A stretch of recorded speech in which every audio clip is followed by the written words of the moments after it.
नमस्कार दोस्तों, मैं मुकेश राघव आज एक नए वीडियो के साथ में नए चैप्टर के साथ। प्यारे दोस्तों, मैंने जाना है कि आप लोग लंबी लंबी वीडियो को कम पसंद करते हैं, इसलिए आज मैंने कोशिश की है कि मैं एक डायनेस्टी को एक ही वीडियो में कम समय में ख़त्म करूं, जिससे कि आपकी रुचि बनी रहे और मेरे लिए आपकी रुचि से बढ़ के कुछ नहीं है। तो प्यारे दोस्तों, मैं आज आपके लिए जो इस वीडियो में बताने वाला हूँ वो तुगलक वंश। देखिए, तुगलक वंश है, उसकी जो स्थापना थी गयासुद्दीन तुगलक ने की थी। तुगलक वंश का अगर कार्यकाल की बात करें तो 1320 से शुरू हुआ और 1414 में ये अंतिम रूप से ख़त्म हुआ। इस प्रकार हम कह सकते हैं कि दिल्ली सल्तनत के सर्वाधिक वर्षों तक शासन करने वाला वंश कौन सा है, तो सबसे ज़्यादा कौन सा है? तुगलक वंश है। तुगलक वंश सबसे अधिक है, तो सबसे कम कौन सा है? तो सबसे कम जिसका शासन रहा वो कौन था? खिलजी वंश, है ना। तो इस प्रकार अगर तुगलक वंश के शासकों की बात करें तो किस जाति के थे? तो एक करोना जाति के थे। करोना जो कि आज एक बहुत बड़ी बीमारी आजकल वर्तमान में भी है, तो आप आसानी से याद रख सकते हैं कि करोना क्या है ना। करोना एक जाति है इनकी। और इसके अलावा इस काल को मकबरों का काल भी कहा जाता है।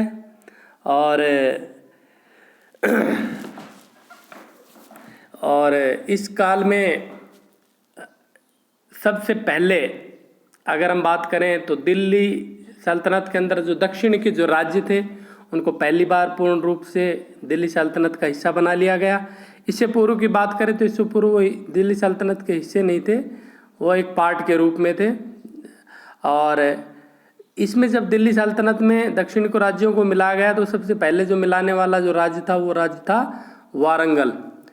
और इसके साथ साथ इस काल में सबसे ज़्यादा नहरों का निर्माण हुआ और अकाल संहिता भी तैयार की गई। और गयासुद्दीन तुगलक था, उसने तुगलकाबाद एक शहर की स्थापना की गई और अंतिम समय में उसको दफनाया भी कहाँ गया? तुगलकाबाद में। जबकि उसकी मृत्यु कहाँ हुई थी? जहाँपना नगर में। और इसमें महमूद इलाही जिसको कहा जाता था वो थे निज़ामुद्दीन औलिया। आपने निज़ामुद्दीन औलिया का नाम सुना होगा। और इसके साथ साथ उसका एक प्रसिद्ध वाक्य दिल्ली दूर असत, यानी कि दिल्ली अभी दूर है। ये प्यारे बच्चों, इसके साथ में थोड़ी सी एक स्टोरी जुड़ी हुई है कि जो गयासुद्दीन तुगलक दक्षिण में गया हुआ था और इस समय उसको पता चला कि जो निज़ामुद्दीन औलिया बहुत पॉपुलर हो रहा है, दिल्ली के आसपास में रह रहा है, तो उसने बोला, क्योंकि उसको ये डर था कहीं ये धीरे धीरे इतना प्रसिद्ध ना हो जाए कि तेरी सत्ता को खतरा उत्पन्न हो जाए, तो इसलिए उसने क्या किया, एक आदेश भेजा कि मेरे आने से पहले तुम दिल्ली छोड़ दो, मैं दिल्ली आ रहा हूँ। तो निज़ामुद्दीन औलिया ने उस पत्र का जवाब दिया दिल्ली दूर असत, कि दिल्ली अभी बहुत दूर है। और एक चमत्कारिक रूप से हम देखते हैं कि दिल्ली जब आता है, आने से पहले ही गयासुद्दीन तुगलक की मृत्यु हो जाती है। एक बहुत बड़ा एक तोरण द्वार था, उसके अंदर दब के मर जाता है। बोलते हैं लोग कि ये महमूद तुगलक ने उसको मरवाया। ऐसा नहीं है। अगर मरने की बात अगर किसी के कहें तो उसके पीछे निज़ामुद्दीन औलिया का ही नाम है, क्योंकि निज़ामुद्दीन औलिया का नाम इसलिए नहीं लेते हैं कि लोग ये एक सूफी संत थे और इसलिए इनको इसमें नहीं जोड़ते हैं।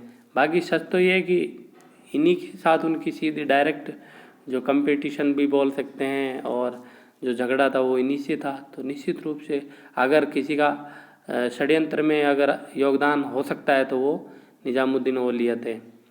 प्यारे बच्चों, जब ये निज़ामुद्दीन औलिया जहाँपना नगर में मर गए तो इनको वहाँ ना दफना के इनके द्वारा जो बसाया गया जो नगर था तुगलकाबाद, उसमें इनको दफनाया गया। अब बात करते हैं हम मोहम्मद तुगलक की। मोहम्मद तुगलक, जिसका नाम सुनते ही इतिहास में हमें एक पागल सुल्तान का नाम याद आता है। तो प्यारे बच्चों, मैं बताना चाह रहा हूँ कि वास्तव में मोहम्मद तुगलक पागल था या एक्स्ट्रा इंटेलिजेंट था, इसके ऊपर तो इतिहासकारों में मतभेद हैं। लेकिन हम अगर उसकी बात करें तो वो एक दुर्भाग्य लेके जन्मा हुआ था, क्योंकि उसके द्वारा जो योजनाएं चलाई गई वो बहुत वर्तमान समय में बहुत प्रासंगिक थी, और निश्चित रूप से उसने उस दौर में वो सब चीज़ें सोच ली थी जो हम आज सोच रहे हैं। तो निश्चित रूप से हम उसको पागल तो नहीं कह सकते, लेकिन वो समय से भी एडवांस था, लेकिन उनके गलत रूप में इम्प्लीमेंटेशन से उसको उनमें सफलता मिली। तो मोहम्मद तुगलक का जो बचपन का नाम था वो जोना खां था, जिसको या फिर उलुग खां बचपन का नाम था। और इसके काल में एक मोरक्को के यात्री आए थे। मोरक्को के यात्री कौन थे? Ibn Battuta. कौन थे? Ibn Battuta. इब्न बतूता जिसने एक ग्रंथ लिखा था रहला, और इसके साथ साथ उन्होंने दिल्ली का प्रधानमंत्री इनको बना दिया था इनसे प्रसन्न होके। तो जो मोहम्मद तुगलक है, जो 1325 में गयासुद्दीन की मृत्यु के बाद जो बैठता है दिल्ली पे, तो उसके द्वारा कुछ ऐसे डिसीजंस होते हैं जिसकी वजह से उसे असफल शासकों की श्रेणी में गिना जाता है। तो मैं थोड़ा सा आपको एक इजी वे में थोड़ा बताने के लिए कि क्या क्या वो असफलताएं थी जिनकी वजह से इसको एक ये इस तरह के जो टैग्स मिले। तो उसके द्वारा कुछ ऐसी योजनाएं थी, जैसे कि सबसे पहली अगर बात करें, हम थोड़ा ऊपर नीचे ना करके याद करने के तौर पे हम इसको दे रहे। जैसे उसने दिल्ली अपनी उसकी वर्तमान में जो राजधानी थी वो दिल्ली थी, और उसने सोचा कि जो मंगोल आक्रमणकारी हैं वो बहुत ज़्यादा कहाँ पे आक्रमण कर रहे हैं? दिल्ली में। हम देखते हैं कि अलाउद्दीन खिलजी के काल में सर्वाधिक मंगोल आक्रमण हुए, और इन आक्रमणों से कैसे बचा जाए उसके लिए उसने एक आइडिया लिया कि क्यों ना राजधानी को हम बदल लें, और राजधानी को जब हम यहाँ से ले जाएंगे तो दिल्ली वो वहाँ तक आ नहीं पाएगा। इसके साथ साथ जो नई राजधानी होगी वो सेंटर में होगी, तो हम अपने साम्राज्य की रक्षा भी कर सकें, साथ में मंगोलों से भी उसकी रक्षा कर पाएंगे। और इसने क्या किया कि अपनी जो राजधानी थी दिल्ली से दौलताबाद ले गया, और इसमें दिल्ली से दौलताबाद ले गए तो इतिहासकार बताते हैं कि इस समय दिल्ली में कुत्ता तक नहीं था, यानी कि सब कुछ ये एक साथ वहाँ की जनता को भी वहाँ ले गया, और रास्ते में इतनी परेशानियाँ उठाई, और साथ में वहाँ विद्रोह हो गया। विद्रोह होने से उसको जब विद्रोह इतने ज़्यादा बढ़ने लगे तो उसने क्या किया कि वापस वहाँ से फिर दिल्ली आ गया। तो इस प्रकार से हम देखते हैं कि इसमें समय, पैसे की बर्बादी, और इसके द्वारा जो किया गया जो कार्य थे उनसे क्या होता है, राजकोष पे सबसे इफेक्ट ज़्यादा पड़ा। राजकोष आप शब्द याद रखना। देखिए कौटिल्य ने भी कहा कि चाहे राजा नंगा हो जाए, चाहे प्रजा भूखी मरे, लेकिन राजकोष हमेशा भरा रहना चाहिए। और इसके काल में सर्वाधिक विद्रोह हुए। प्रश्न आ जाता कई बार कि सबसे अधिक विद्रोह जिस काल में कौन थे, तो मोहम्मद तुगलक था। और इसने जो राजधानी का जो डिसीजन था उसका फेल हो जाता है, क्योंकि वो गलत तरीके से उसने पूरी राजधानी के लोगों समेत उसको लिया, या फिर वो धीरे धीरे करता तो शायद इस तरह की दिक्कतें नहीं आती। दूसरा उसका जो योजना थी खुरासान का अभियान। देखिए खुरासान जो अभियान थी उसने 3,70,000 की बहुत बड़ी एक विशाल सेना का गठन किया। तो इस सेना के ऊपर निश्चित रूप से बहुत ज़्यादा खर्चा आया, और हम देखते हैं कि उसने 2 साल का एडवांस पैसा भी दे दिया कि भाई ये सैनिक 2 साल तक लगभग हो सकता है बाहर रहें, तो क्यों ना इनको पहले पैसे दे दिए जाएँ। और वो इस खुरासान अभियान का मूल उद्देश्य था कि वर्तमान में जो अफ़गानिस्तान है वहाँ पे सत्ता में हस्तक्षेप करना, और क्योंकि वहाँ के जो सेनापति था, फारस का जो क्षेत्र था, वहाँ के जो सेनापति था उसने बताया कि मैं अगर आप मेरी मदद करते हो तो मैं आपकी आजीवन दासता ग्रहण कर लूँगा, अधीनता में रहूँगा, प्रदेश आपके नियंत्रण में रहेंगे। लेकिन क्या होता है कि परिस्थितियाँ परिवर्तित हो जाती है और उसको मृत्युदंड दे दिया जाता है। जो सुल्तान है वहाँ का वो पूरी पावर में आ जाता है। तो ये योजना भी उसकी असफल हो जाती है, और 3,70,000 जो सैनिकों को जो एडवांस 2 साल तक का जो पेमेंट दिया वो भी ऐसे ही जाता है।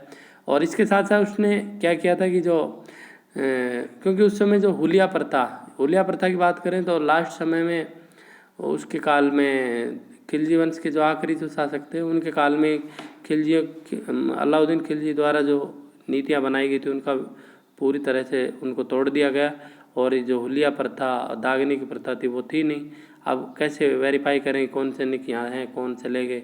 तो इस प्रकार से हम देखते हैं कि दूसरी योजना भी उसकी असफल हो जाती है। इसके बाद तीसरा जो योजना है वो कुराचिन अभियान है। कुराचिन अभियान जो वर्तमान में तिब्बत के पास जो एक जगह है उसको बोलते हैं। तो अगर उसका एक्चुअली में थोड़ा सा इसका भूगोल कमज़ोर था क्योंकि इसको अंदाज़ा नहीं था कि वास्तव में इतनी ठंड वहाँ पड़ रही है, यहाँ इतनी ठंड पड़ती है। तो ऐसी सिचुएशन में अगर मैं आक्रमण करूँ तो मुझे किस प्रकार के तैयारियों की ज़रूरत होगी।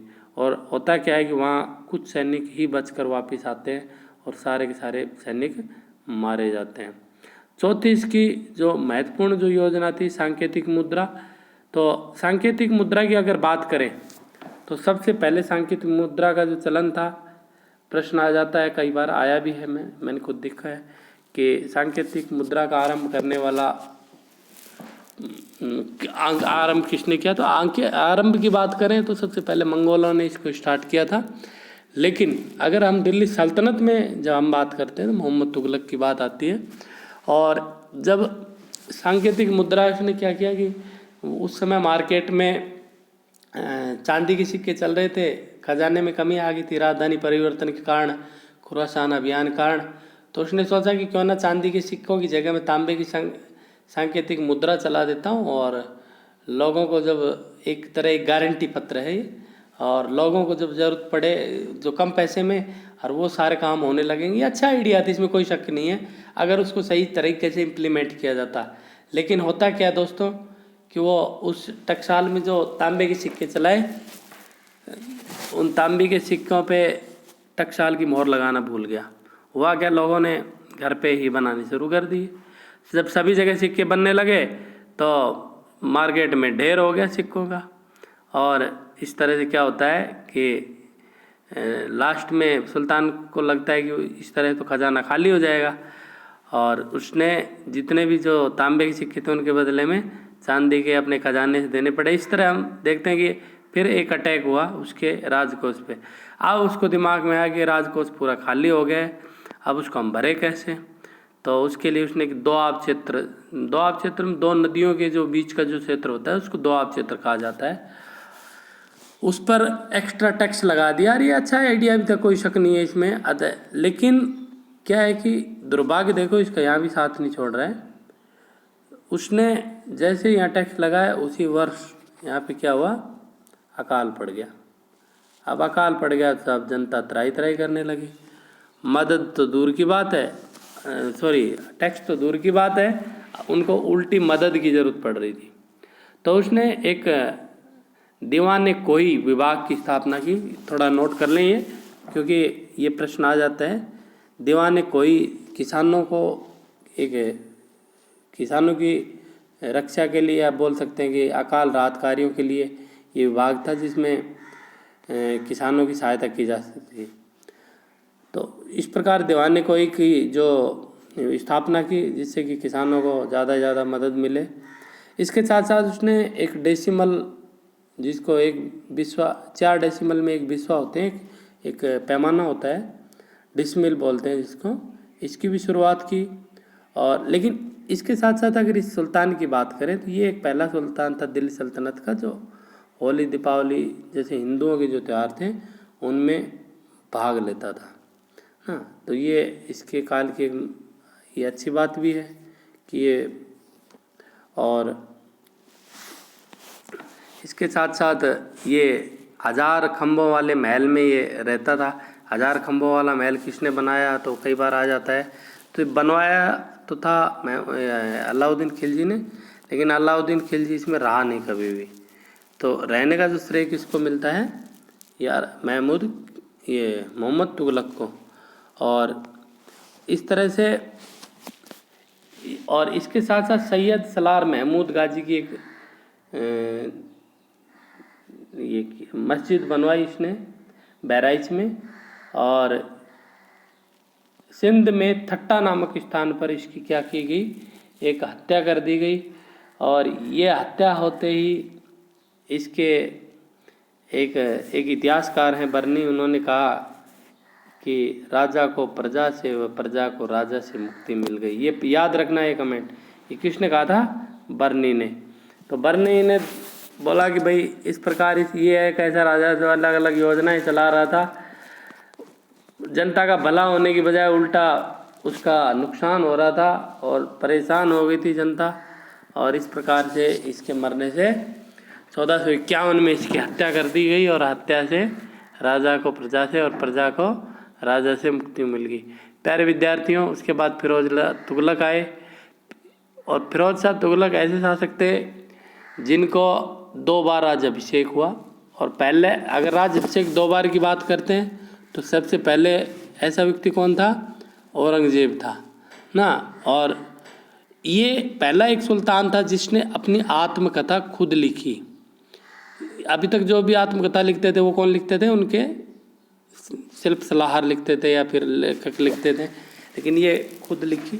हाँ, एक बात मैं बताना भूल गया कि ये तुगलक वंश में जिस हम सफल शासक मोहम्मद तुगलक की बात करते हैं तो उसके बारे में यह है कि जो सबसे ज़्यादा अगर दिल्ली सल्तनत में पढ़ा लिखा विद्वान व्यक्ति था तो ये वही व्यक्ति था, मोहम्मद तुगलक। लेकिन कहते हैं कि दुर्भाग्य जब साथ होता है तो ऊँट को भी कुत्ता खा जाता है। तो एक अनपढ़ शासक अकबर महान कहला जाता है और एक महान विद्वान शासक असफल शासक कहला जा सकता है। तो ये समय की मार होती है। तो जो सर्वाधिक 2 बार इसका 2 बार राज्याभिषेक हुआ। और फिरोज शाह तुगलक की बात बताऊं, मेरे पर्सनल व्यू है, ये वास्तव में सस्ती लोकप्रियता हासिल करने में 1 नंबर ही था।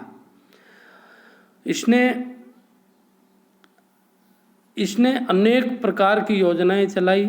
और औरंगजेब भी एक ऐसा व्यक्ति था जिसका 2 बार अभिषेक हुआ था। तो इसमें एक बार इसने क्या किया कि बाहर जहाँ पे जब इसको पता चलता है तो वहीं अभिषेक करा लेता है। इसके बाद दोबारा से यहाँ दिल्ली पहुंचकर अभिषेक करवाता है।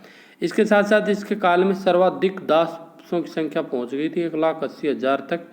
और दारुल सफ़ा, थोड़ा ये प्रश्न याद रखना है, दारुल सफ़ा क्या था, तो दारुल सफ़ा निःशुल्क हॉस्पिटल जो खैरात का हॉस्पिटल बोलते हैं उसके। इसके साथ साथ इसने दीवान एक खैरात विभाग की भी स्थापना की जिसमें दान दिया जाता था। लेकिन ये दान की बात करें ना तो ये दान सिर्फ मुसलमानों को देता था, है ना। और इसके साथ साथ इसने पुरानी जो इमारतों के संरक्षण के लिए दीवान ए इमारत नामक एक विभाग की भी स्थापना की, जिससे कि प्राचीन इमारतों की सुरक्षा की जाए, संरक्षण किया जा सके। और इसके साथ साथ इसने एक रोजगार विभाग की भी स्थापना की। ये देखो फिरोज तुगलक हैं, देख रहे हैं, बढ़िया फूल सूंघ रहे हैं। और इसके साथ साथ इसके काल में सर्वाधिक नहरों का निर्माण हुआ और यानी कि सिंचाई पे विशेष ध्यान दिया गया, जिससे कि ज़्यादा से ज़्यादा फसल पैदा और ज़्यादा से ज़्यादा कर लिया जाए। पहली बार अगर सिंचाई कर की बात करें तो ये किस के काल में, फिरोज शाह तुगलक के काल में लगाया गया। फिरोज शाह तुगलक, देखिए इसके साथ साथ पहली बार जजिया कर भी लगाने वाला कौन था, फिरोज तुगलक। अभी तक के शासकों ने नहीं लगाया था। जजिया कर से ब्राह्मणों को, स्त्रियों को, बच्चों को, विकलांग लोगों को इससे मुक्ति दी गई थी। लेकिन पहला शासक था दिल्ली सल्तनत का जिसने जजिया कर लगाया। और इसके साथ साथ एक सिंचाई कर भी लगाया जिसमें हर बे सब नामक एक सिंचाई कर लगा दिया था। और इस टैक्स का सीधा सा बात है कि उस टैक्स जो उसने इतनी नहरों का निर्माण कराया तो फसलों का उत्पादन बढ़ना ही था, और नहरों में जो खर्चा है उसको वसूली के लिए उसने टैक्स लगा दिया। और प्रत्येक शुक्रवार को उसने खुतबा पढ़ने की परंपरा डाली, लेकिन उसमें किसका नाम नहीं आता था खुतबे में, कुतुबुद्दीन ऐबक का नाम नहीं लिया जाता था।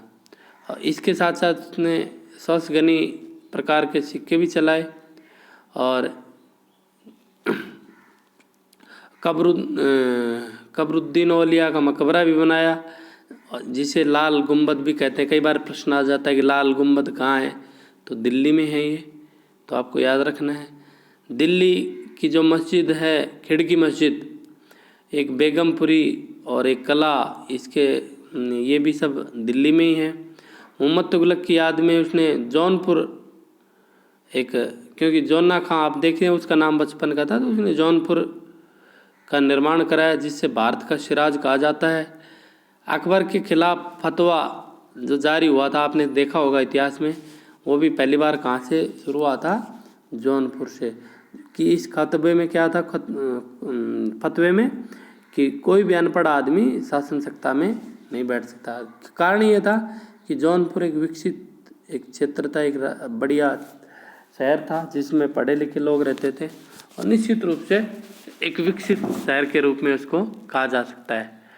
इसके साथ साथ उसने अटाला या जाजरी मस्जिद, जो कि जौनपुर में ही है, और एक फिरोजाबाद शहर जो अपने नाम पर इसने एक शहर का बनाया। इसके साथ साथ हरियाणा की बात करें तो हरियाणा में इसने सिरसा और हिसार, ये दोनों जो शहर थे फिरोज शाह तुगलक के द्वारा बनाए गए थे।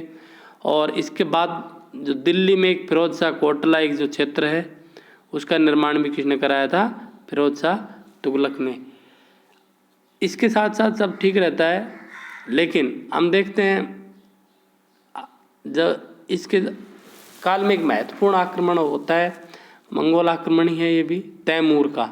1398 में तैमूर का आक्रमण हुआ, और हालत ये हो गई, धीरे धीरे धीरे जो विद्रोह हो रहे थे, जो शक्तिशाली राज थे, वो अपने आप को स्वतंत्र करते जा रहे थे, और अब दिल्ली का राज्य कहाँ तक रह गया, सिर्फ पालम तक। जो तैमूर का जो आक्रमण हुआ, उस समय दिल्ली सल्तनत पे नसरुद्दीन नाम का एक सुल्तान था, और इस सुल्तान के समय में पूरे भारत के जितने भी इनके साम्राज्य में अधीन राज्य थे वो सब अलग हो गए, और इस तरह से तुगलक वंश का भी अंत हो जाता है। तो प्यारे साथियों, और जौनपुर जो एक ऐसा पहला राज्य था जो अपने आप को अलग किया दिल्ली सल्तनत से। तो प्यारे विद्यार्थियों, इस प्रकार हम देखते हैं कि तुगलक वंश जो दिल्ली सल्तनत के प्रमुख वंशों में है, जिसने सबसे ज़्यादा पीरियड तक राज्य किया। इसके काल में महत्वपूर्ण योजनाएं आई, महत्वपूर्ण कार्य हुए, जो मैंने आपको अभी बताए। आशा करता हूँ वो आपको पसंद आएंगे, इसलिए प्लीज़ इस वीडियो को देखें, ध्यान से सुनें, और जो भी मैं बता रहा हूँ, कुछ मैंने जो नोट्स तैयार किए हैं उसको आप अपनी कॉपी में लिखें। ठीक है, जय हिंद, जय भारत।